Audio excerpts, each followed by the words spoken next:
The biggest battle we will ever have to face is the battle between you and you. It's the battle of taking your mind to that limit and then breaking through.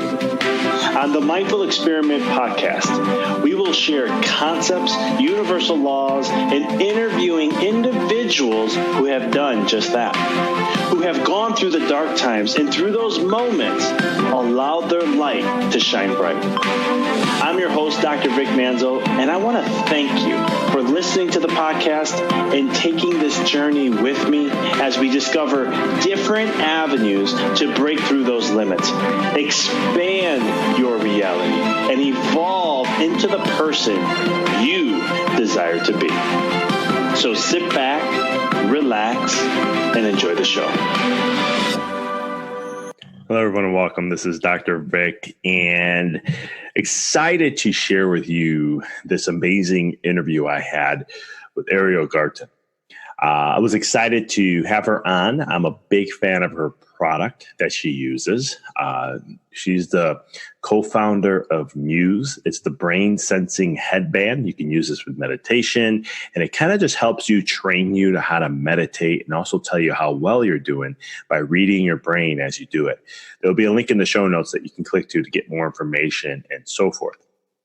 But Ariel is probably one of the most interesting people that you'll meet. She's a psychotherapist, a neuroscientist, a mom, a former fashion designer, and the female founder and visionary of an amazing and highly successful tech startup called Muse.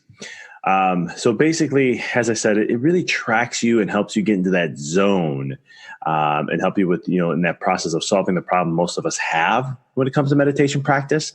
It lets you know when you're doing it right. And I've literally been using this product for over 4 years and very big fan of it. And it has helped me in many different ways. And I've used it in a variety of different ways to help to see how I can get into that zone, how I can get to that deep state of calm and so much more.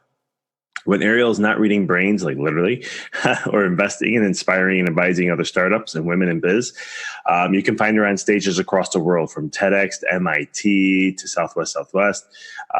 She inspires people to understand that they can accomplish anything they want by learning what goes on in their mind. And she's also the co-host of Untangle Podcast. So this was a great interview. I don't want to take any more thunder away from her. So let's go ahead and let me introduce to you Ariel Garten. Ariel, welcome to the show. Thank you so much. I am delighted to be here. I'm excited to have you. Big fan of the product. When I saw you coming across, I was like, yes, this is awesome. I've been using it for over 4 years. I love what it has helped me, and I also share with others the product massively. So just so excited to have you on. Oh, that's amazing. Always exciting to meet a muser also. Awesome. So first question I wanted to start to ask you is, like, how did you, get into meditation? What brought you to meditation in the first place? Sure. So I did not begin as a meditator. I started out as a psychotherapist who would be using meditation with my patients. I was a neuroscientist who understood the benefits of meditation on the brain. I was an entrepreneur, a person who wanted to do everything at once, and I had a brain that bounced all over the place. So whenever I would sit down to meditate, it would be like, there's something else I should be doing now because I want to be doing everything at once. And my brain was never quiet. And so although I'd be encouraging my patients to meditate and I'd be telling them how to do it, I'd be teaching them, I sucked at meditation.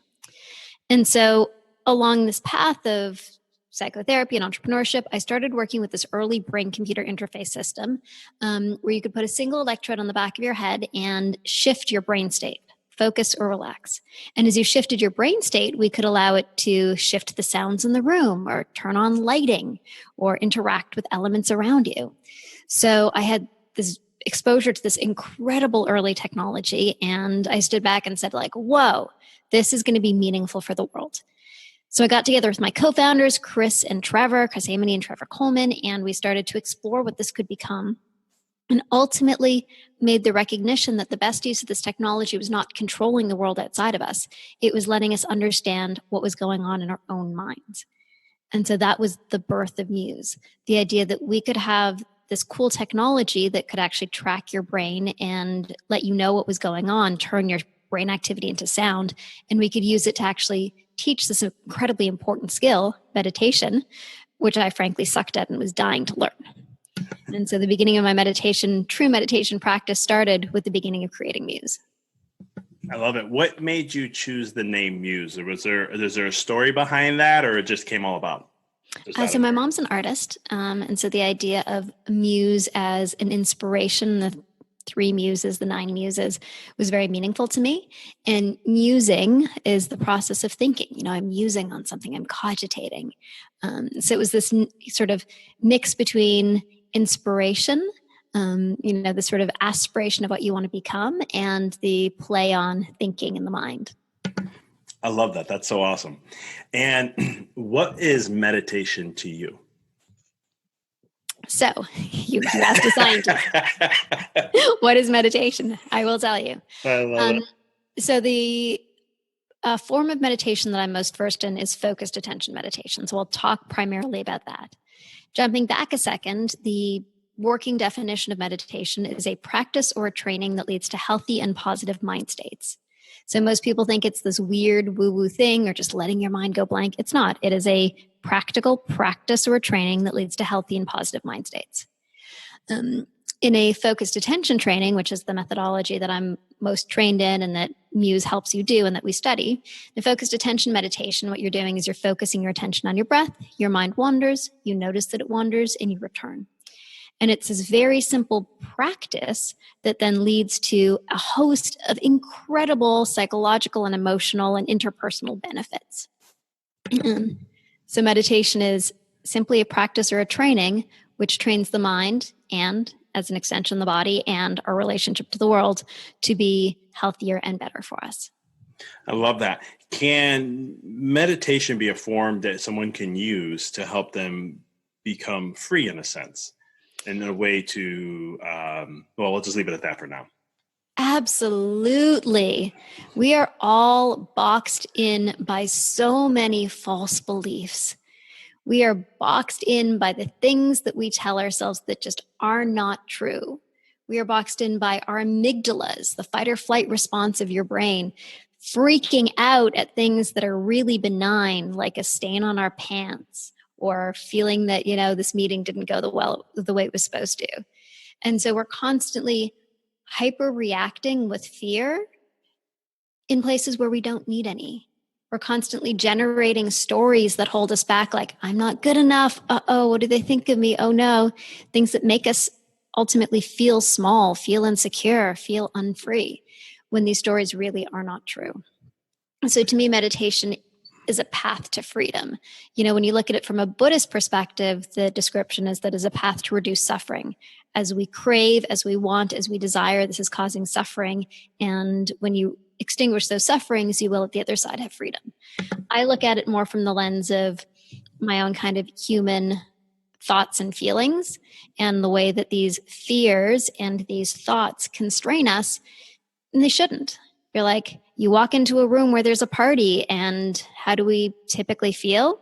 Like a little bit shy, and a little bit like maybe we don't know if we belong, and a little bit like maybe we shouldn't talk to these people. But if you didn't have any of those thoughts, you would just literally be free. You would walk into the room, you'd talk to whoever you wanted, you'd build relationships and have good conversations, and you'd feel great and want to come back again. And so, that recognition that the thoughts in our head that limit us are not true and that we do not need them. That's one of my main drivers for teaching and spreading the power of meditation, to learn that you can disengage from those thoughts. You can change the relationship in your own mind. I love that. You can really change that relationship and be free. No, I love what you're saying there, because the things I kind of share is how meditation does create like a relationship with self. And the more you can take control, understanding that thoughts will always be there, but you can shift the gears to not be so aroused or stimulated by whatever, your pressing thoughts are. You can shift that into a different direction. Like you're kind of saying, you go in, there's one situation, but you can, if you're meditating, you'll even focus on it. You're focusing more on what matters to you most. Totally. 100%. So most of us just kind of go through life with our thoughts happening in our brain and assuming that that's the way it is. You don't have any control over what goes on in your head. It just kind of is happening, and that's cool. That's the dialogue. As soon as you begin a meditation practice, you focus your attention on your breath, your mind wanders, you notice it, you then take your mind off your wandering thought and put it back on the thing that you choose to attend to, like your breath, you have all of a sudden shifted that relationship. And it is massive. Your mind is no longer thinking you. You are now having control over where you choose to put your mind and your attention and the thoughts that you choose to entertain or let go. It's a game changer. I love it. And sometimes there's people who will think about meditation and they see a Buddhist monk or a monk in general, and they think they have to meditate for hours and hours at a time. Is that to be true? Or is it something that you don't have to practice all the time? Like not in the long, length of time? Yeah, so it depends who you ask. Some people say the juicy stuff happens at minute 42, and if you push past, then it's, it's lightning. But the reality of it is most of us are incredibly busy, and establishing a regular but short meditation practice can be incredibly helpful. So, with Muse, it's something that we hear really often, like, oh, I can't sit there for 5 or 7 or 12 or 20 minutes. We tell people to just start at 3 minutes. If you get in a 3-minute meditation every day for 5 days, you have just rocked. And then once that becomes comfortable, make it a little bit longer and a little bit longer. We have quite a number of studies done with Muse, and one of them from Baycrest Hospital looked at average individuals using Muse for 10 minutes a day for 6 weeks. And after that time, they saw a change in their relationship to their body, so less somatic symptoms. They saw an increase in calm, and they also saw an improvement in cognitive function as demonstrated by the Stroop task. So, just 10 minutes a day consistently for 6 weeks can make tremendous change. Love that. Love that study too.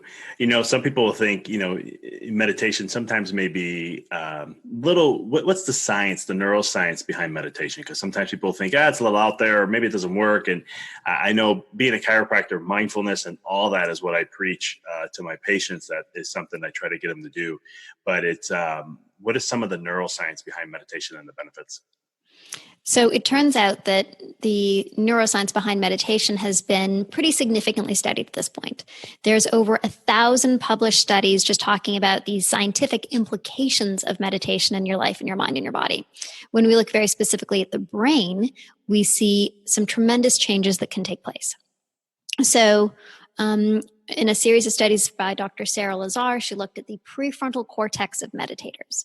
So your prefrontal cortex is the part at the front of your head. It is your attentional control center. It's also your higher order processing. It's the thing that makes humans humans. It allows us to create meaning, plan, organize, have metacognition, see what's going on in the world around us and in our own mind. So the prefrontal cortex is where it's at. It's an incredibly important part of your brain. And unfortunately, as you age, your prefrontal cortex begins to thin. It's just the natural process of aging. Sarah Lazar was able to show that in long-term meditators, they could maintain the thickness of their prefrontal cortex even as they aged.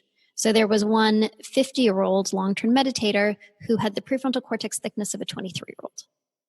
Whoa. Tell me about it. Isn't that cool? Yeah. So it's incredible. So you have the ability to maintain your prefrontal cortex or strengthen it.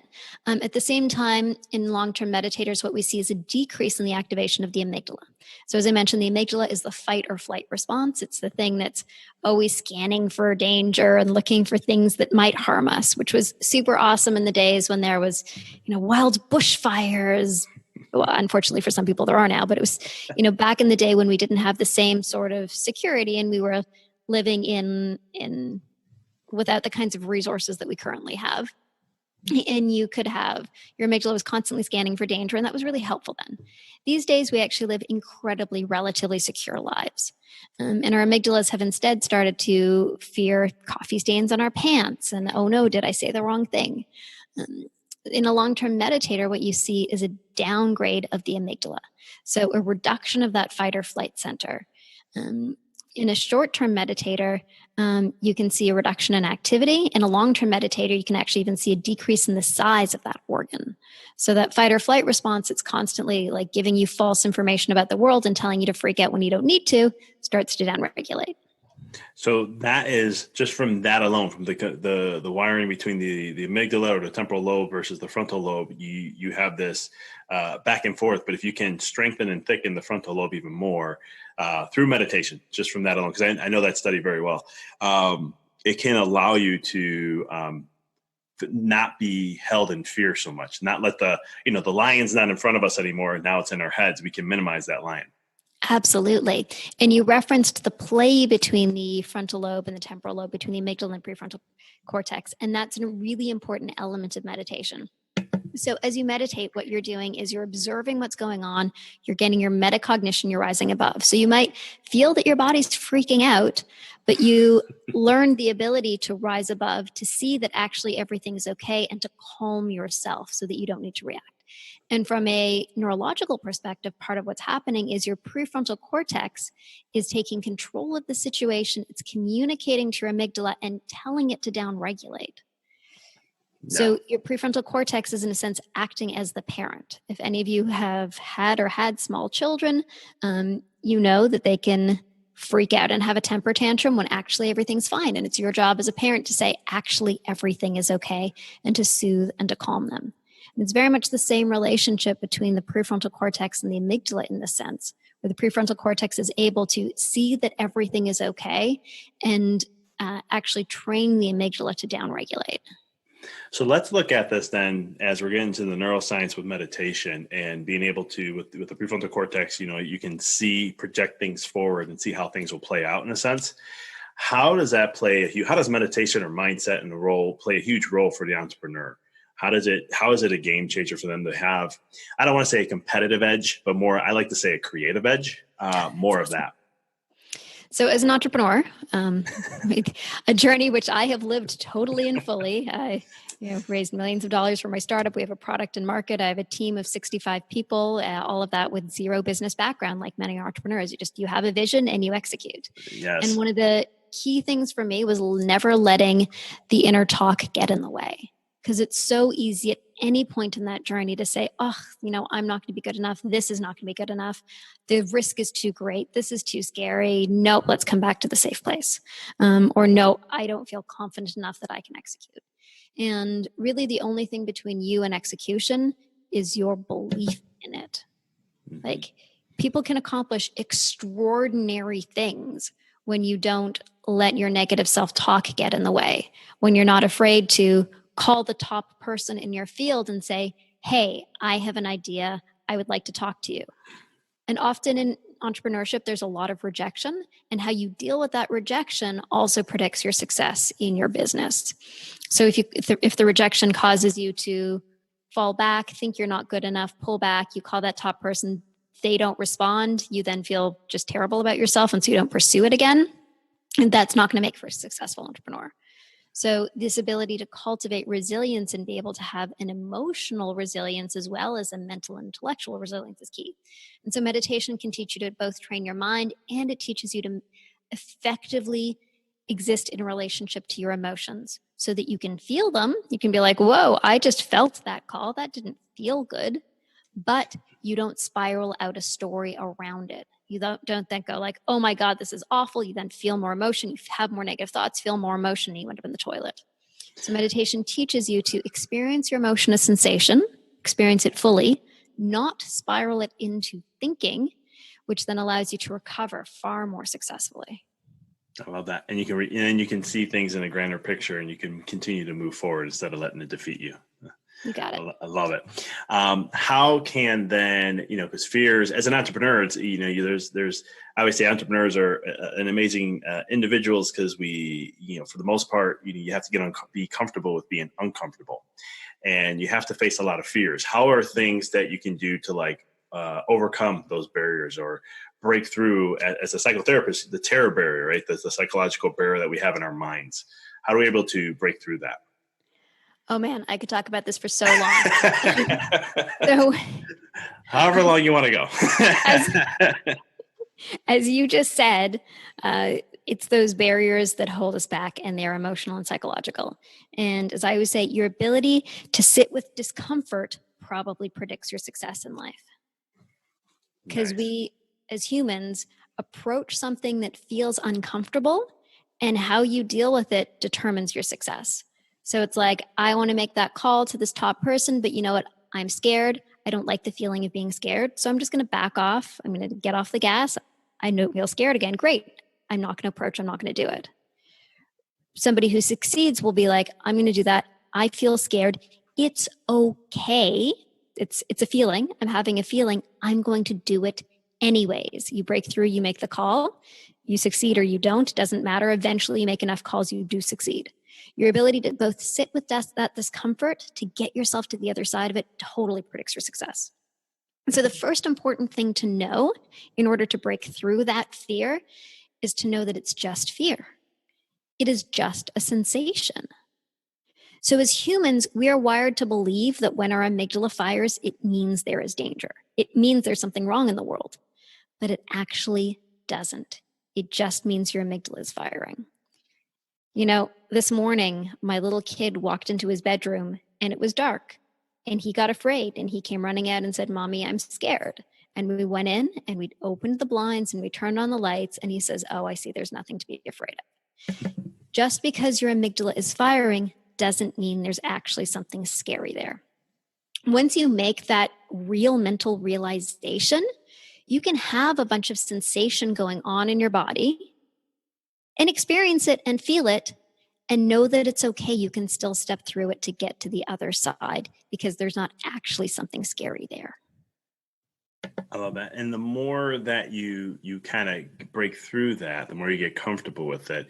From a neuroscience standpoint, you're starting to create new connections and able to be like, okay, I did this once. All right, fine. I do it again. All of a sudden there's new wires and pathways starting to eventually create from that, which from a neuro standpoint, it's going to start to build a new pattern that gives you, I don't want to say more confidence, but allow you to make it easier to make that transition.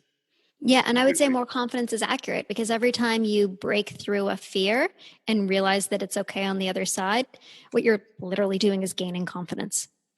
That's true. It's quite amazing. I love it. So personal story. If I can. Go ahead. Yeah, of course. I had a concussion a few years ago, and after that became incredibly terrified of anything touching my head. And it is unlike me to be afraid of things. And I just recognized that I had more and more fear building up around this. And literally just before this podcast, I was intentionally lying on the floor, rolling my head around, standing on my head, manipulating the floor around my head in ways that I logically knew would be safe, but my body was freaking out, telling me, "Don't do it. It's going to give you a concussion." And I can tell you there's such a psychological disconnect while it's happening because my body's filling with the sensation of fear. But I know that that fear isn't actually related to reality, that in reality, it is totally okay to just roll my head around the floor in a gentle way. And as soon as I did that, the world of freedom opened up to me because it's like, oh, right. There's literally nothing to be afraid of here. And so mine was, a funny particular example, but it's one that you can try this in your life in any way. The easiest one is just a cold shower. Cold showers seem incredibly scary. You're about to turn on the water. You've got like all this anticipation anxiety. The cold hits your arms. You're like, oh no. And then like a minute or two in, you can't really feel the cold anymore. Like, swimming in the lake in May. I'm in Canada, so it means something to us. Like you could go swimming in the lake in May. It's really cold. And when you get in, it feels amazing. All of these things that we are actually safe, we just build a bunch of fear over. And if you actually start a practice of when you feel that fear, doing it anyways, facing the fear and moving through it, you will be amazed at all of the other possibilities it opens up in your life, all of the other places where you did not realize fear was holding you back. I love that. And would you agree too then, like when you face your fears, that's where you can truly experience freedom? 100%. On the other side of fear is always freedom. Love that. And I think that's why, in my own personal opinion and my own experiences and everything I've done with meditation, I think that's where, meditation it's a game changer. It really allows you to take on things that you used to be once afraid of. Yes. And stay, I always say like it's the calm in the storm. That's awesome. John Kabat-Zinn, one of the fathers of the mindfulness movement, he has a book called Full Catastrophe Living. So we have this notion of meditation of something that's like so quiet and so peaceful and calm. And it truly is that calm. But it also gives you the ability to stand in the storm and have that be okay too. Yeah, I love that. So one of the things I did want to ask too is like, for example, like I think it was the Dalai Lama that said this, and I may be wrong, but he's stating that if we taught one generation, our generation now, to learn how to meditate, we can end violence in one full generation. And, what are ways that, we can help kiddos or encourage moms to help kiddos how to learn how to meditate and how to incorporate that in their life?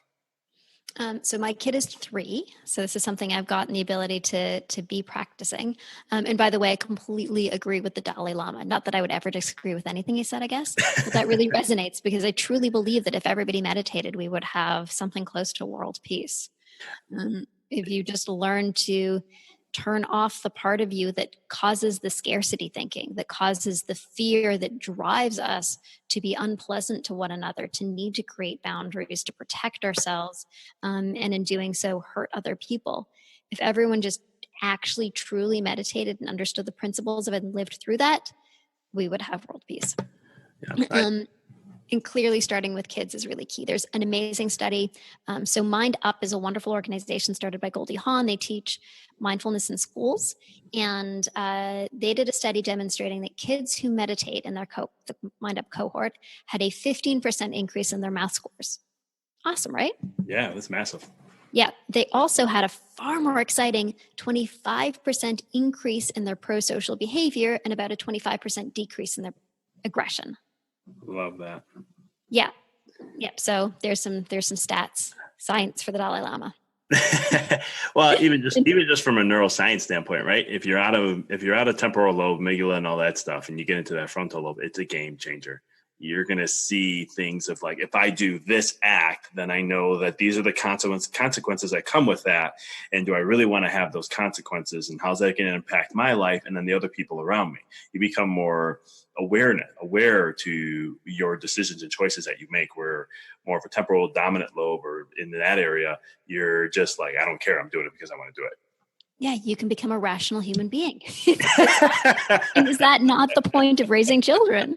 You can say that again. Yeah, definitely be both highly creative and also to train their rationality to be able to make good choices about themselves.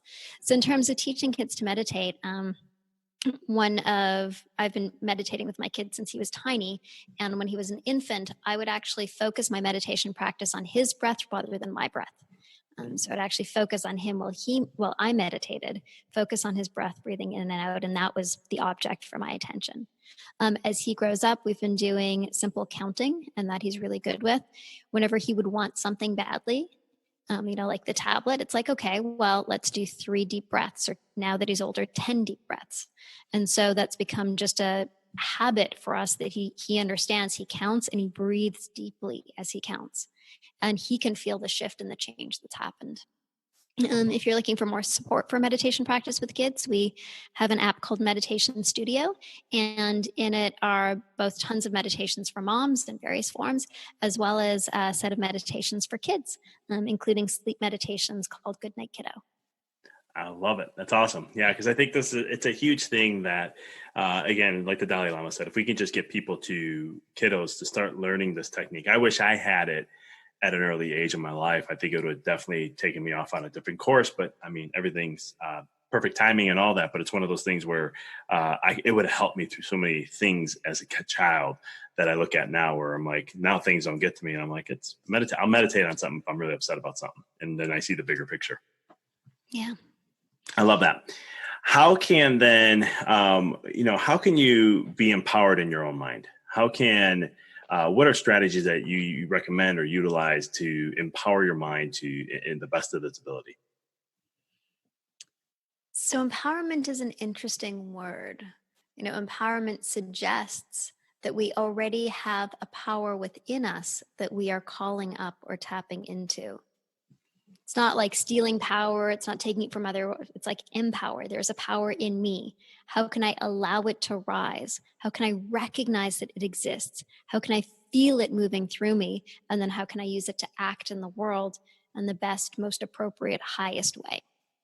And so one of the things that I love to do to empower myself is to empower other people. And so so often we think about empowerment as like, oh, I am in a deficit, therefore I need to increase my power. No, empowerment is the ability to grant power to others. Empowerment is the ability to support others, to love others deeply, to see the potential in somebody else that they may not even see in themselves yet, and to be able to nurture that and grow that. That is incredibly empowering when you can do that for somebody else. In terms of ways to personally tap into empowerment, as cheesy it can sometimes sound, but positive self-talk is really important for me. If I find myself that I'm not in a good state, I will sit down and just give myself a mantra filled with love. I will feel the sensations of love move and course through my body. I believe that most people in the world feel some amount of unsafe, unloved, and unworthy at kind of every moment in time. And if we could only all know that we were safe, we were loved, and we were worthy, then we would all be full, complete human beings. And again, that, world peace thing would kick in. So I will often do a practice if I'm feeling low or insecure, like unsettled, where I first feel the sense of worthiness of myself. And most people, so I would do this as a psychotherapist, and people are like, I'm not worthy. And I'd be like, okay, is a baby worthy? I'd be like, yes. Were you worthy as a baby? Maybe. I don't know. Are you worthy as an adult? Oh, absolutely not. Let me tell you, that is bullshit. We are all worthy. By definition, we are humans. And probably if you're listening to this, you're probably also a really good human. And so allow yourself to know that, to feel that. You're not going to get too high on your own boat. You're like, God's not going to strike you down because you're not being like, obsequious enough, or if you're being impious because you actually feel good about yourself. You are allowed to feel good about yourself. You are allowed to just feel and know that you, as a human, whoever you are worthy by the nature of your existence. And if you're listening to this and you're kind of shirking back and you're like, I don't know, I don't think so. No, not me.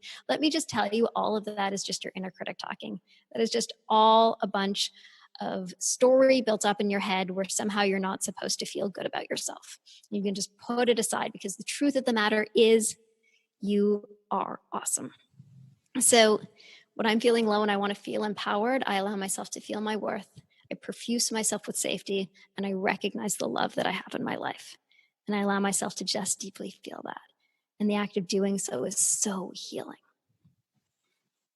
I can tell even from the tone of your voice as you continue to explain how it changes. So it's a great anchor to have. It'll keep you centered as much as possible, even through the discord of life that can happen. I love that. Do you have a specific meditation practice that you do on a daily basis, or a type of practice? I know you mentioned focused attention. Is there a type of meditation that you utilize every day? Yeah. So I muse every day. Like musing Awesome. was the thing that got me into meditating and helped me really feel what it was and know the state I was supposed to be in. And that's been a practice that's been consistent for the last 4 years. And it really drops me right into the zone. I am focused. I'm attending on my breath. I know when my mind has wandered. I bring it back. And it's a key anchor for me. And then from there, I can go on and do additional practices after that. I can go and try new techniques that I'm learning, but that's always my anchor. I love that. Do you do any like biohacking with the Muse, like seeing with different, like maybe meditations or different stuff to see how you can get into the calm more, or like keep you in the calm area? Because we can discuss about what calm is, because I know some of the listeners may not know what Muse is, and be able to play around with it in that way too at all. Should we actually just start with the description of what Muse is for anybody? Let's do that. I think that'll be a lot simpler. Let's go that route first. Okay, cool. So Muse is a brain sensing headband that helps you meditate. It's an EEG, an electroencephalograph, so it tracks your brainwave activity, and it translates your brain activity into sound. So it's actually this like slim little wearable. It's like a Apple Watch. It's just a little wearable device that you slip on your head like a pair of glasses, and it tracks your brain during meditation. And it gives you real-time feedback to know when you're focused, when you're in the zone, and when your mind is wandering. And the metaphor we use is your mind is like the weather. So when you're thinking, when your brain's bouncing all over the place, you actually hear it as stormy. And as you bring yourself to quiet, focused attention, it quiets the storm. So it literally teaches you to meditate. It solves that problem of what's going on in my brain. Am I doing it right? What am I supposed to be doing? It actually guides you. You can hear what's going on, so you know when you're focused and when your mind is wandering. Then after the fact, you actually get to see data. You can see graphs that show you where your brain was at when your mind was wandering. It helps you reflect. It helps you understand your practice. And there's a kind of motivational architecture that keeps you meditating. So you can see your progress session after session. You can set reminders. There's guidance for times when you don't have your Muse. So it's really this total mind-body meditation experience. I love it. And you guys have so in that with the Muse process, can you explain how when you're in that zone, because I think there's 3 phases, right? There's the calm, there's the neutral and active. Yep. Neutral and active. Yes. Can you explain what that kind of is? Just you kind of said the storm and stuff like that. Yep. So during your meditation, you're getting real-time feedback on your brain. So you're actually hearing when your mind is wandering. It's your cue to notice that you're wandering. And then when you come back to the breath, it quiets the storm. And so that's your cue that you're there. And when you're super focused, you hear birds, little birds that tweet. And that lets you know that you're in the zone. You're laughing. Everybody loves the birds. No. Go ahead. I'm sorry. I'm just thinking, I'm hearing the tweets in my head as you're saying it. So Totally. And so then after the fact, you can see your graph that shows you when your mind was active and when it was calm. And so active is when you're distracted. That's the state that you want to be noticing when your mind has begun to wander. And then when you bring yourself back, you're bringing yourself back into calm. So you're focusing your attention on your breath. So you're in a very focused state, which is also actually a very calm state. So the graph is showing you when your mind is wandering versus when you're in that pure focused calm, in the state of focused attention meditation that you're aiming for. I love that. And you guys came out with a new one that has also HRV and other things involved too. Yeah, totally. So that's Muse 2. What I've been describing is the original Muse. Muse 2 has an additional sensor that tracks your heart rate. And so it gives you real-time feedback on your breath, your body, and your movement, your breath, your heart, and your movement, in addition to your mind. So the heart rate sensor actually tracks the beating of your heart, and it translates it into the beating of a drum. So you're actually literally hearing each of your heartbeats like the beating of a drum. And it trains a process called interoception, which is your ability to really understand what's going on inside your body. We give you guided breathing exercises so that you know how to slow down your heart rate, how to calm your body. And then there's a movement sensor, because for a lot of people, especially younger ones, starting with the mind is difficult in meditation. Simply starting with the body is where it's at. For some people, it's just finding stillness in your body, which can then let you find stillness in your mind. Couldn't agree with you more. And I'm a big, I love HR heart rate variability and all the technology that it does. As a chiropractor, we use it ourselves, and it's amazing what it gives us for that information. So I love how you guys added that in. When I saw that, I was like, yes, okay, cool. This is interesting. I like this. And for the listeners, I do use a Muse. I've been using it for over 4 years, and I love it. Highly recommend it.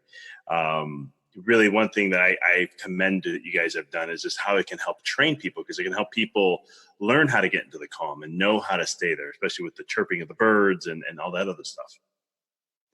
It's awesome. Yeah. And so as a therapist, I wish I had that tool then, because I'd be teaching people to meditate, and it's now I can just hand them a Muse. And so we have lots of chiropractors, other practitioners who use Muse with their patients, who send Muses home with their patients, because it's the easiest way to just be here, this will teach you to meditate. So it's great for people starting their meditation practice. It's also great for people who have an existing practice or a deep practice and want a new way to reflect on and actually see what goes on in your mind. I love it. Yeah, and it's definitely a game changer, and it does, I think, build confidence over time for those who have tried meditation before, and they're like, yeah, all I hear is noise in my head. I can't sit calm. I'm a nervous wreck. And now you have something that you can actually look at. And I love how it appeases the left brain, because we live in a very information-based society where you have something that is appeasing the left brain while you're doing something that feeds the right brain, which I just love. That's why I love the union of it all. Thank you. So, thank you. No, my pleasure. Have you guys done, so when it comes to the research with Muse and stuff, have you guys, any studies you guys have been doing to how, I had the thought in my head, it's going away. That's okay. Let me see here. Kind of There'll be another one. And I know. It's the thing about thoughts. They just keep on coming. I was about to ask you how many, that's one thing that people sometimes will say. There's always thoughts that constantly keep coming. And Do thoughts ever stop? Because I hear people who have been told by someone, oh, if you meditate, you can stop your thoughts and you'll have no thoughts. I have my own research I've done, but you're the guest here. What would you say to that? Okay, so thoughts will never actually stop coming. We are thinking beings. Our brain is always generating stuff. The question is, at what rate, at what velocity, and of what meaning? So when you meditate, one of the things that you do appreciably notice is the sensation of a decrease in the constant chatter in your head. And that's actually tracked to a real neurological change that can happen in meditation. So if you look at the work of Dr. Judson Brewer, he took long-term meditators and put them in an MRI machine. And what you notice is a decrease in something called the default mode network. So the default mode network is the relationship between your posterior cingulate cortex, kind of it's above your ear, and your prefrontal cortex, which we've talked about a lot. And if you ask somebody to sit in an MRI machine and do absolutely nothing, just be, you will typically see activation in that network. It is the default mode. And experientially, what you experience when that default mode network is firing is an inner dialogue, inner talk, inner conversation. And so when you have somebody go through a meditation practice and then do it at length, what you can see is a deactivation in that default mode network. So the thing that meditators talk about, the quieting of the monkey mind, really has this neural correlate to it. Do we end up with no thoughts?